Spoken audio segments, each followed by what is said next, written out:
You know that feeling when you're a kid and the world suddenly gets too big? Like one day everything is fine and safe and makes sense, and then something shifts. Something at home. Something between your parents. Something you don't have the words for yet. And you're just small, standing in the middle of it, trying to figure out what you're supposed to do. I watched my father's dragon on a quiet night when I needed something gentle. It was not gentle. It was something much better than that. Elmer Elevator is 9 years old, and his world has just fallen apart. His mom has moved them to a new city, Nevergreen City, and it's gray and cramped and nothing like home. Money is tight. His mom is stressed in that quiet way. Parents get stressed when they're trying to hide it.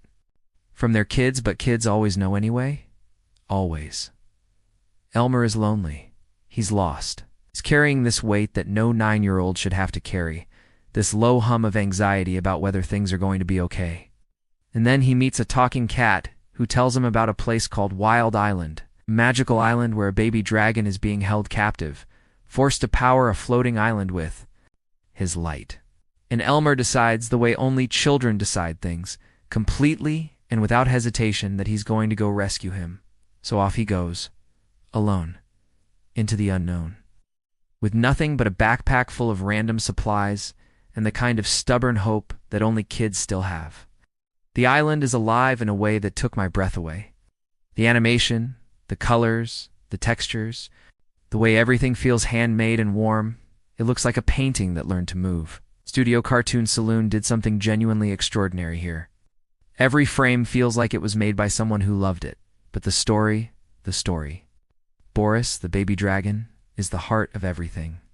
He's sweet and scared and so desperate to be free. The moment Elmer finds him chained and frightened and still somehow trying to be brave, something just breaks open in your chest. Because Boris isn't just a dragon who needs rescuing. He's every child who's ever felt trapped by circumstances they didn't choose. And Elmer isn't just a boy on an adventure. He's every child who's ever decided that being scared wasn't a good enough reason not to help someone.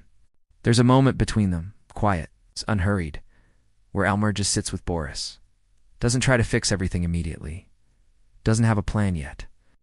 Just sits there in the dark with him, so he doesn't have to be alone. I had to pause the movie. Because that right there, that simple act of just being present with someone in their fear, that's not something most adult movies remember to say. And this movie said it so quietly, so naturally. It's like it was obvious. Maybe it should be. Here's what wrecked me about this film on a deeper level. Elmer's whole journey, the island, the dragon, the rescue, it's really about control. It's about a child who can't fix what's happening at home, so he finds something he can fix, something he can actually do something about. We all do this. Adults do this too. We throw ourselves into the solvable problem because the real problem is too big and too scary and too far outside our hands. But what Elmer learns, slowly, painfully, beautifully, is that you can't rescue someone else until you stop running from what you're actually afraid of. You have to turn around and face the thing. And when he finally does, when he finally lets himself be small and scared and honest, that's when everything opens up. That's when the real magic happens. Watch this movie with your kids if you have them. Watch it without kids if you don't. But when you do, pay attention to the quiet moments. The ones that don't announce themselves. The ones where nothing explodes and nobody makes a speech, but something true gets said anyway.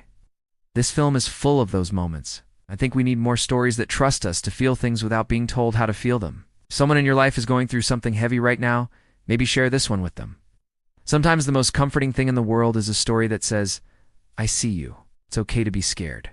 And you don't have to do it alone. If you want more of this, hidden films, quiet stories, the ones that sneak past your defenses and get to the real stuff, subscribe and come back. I'll always save you a seat.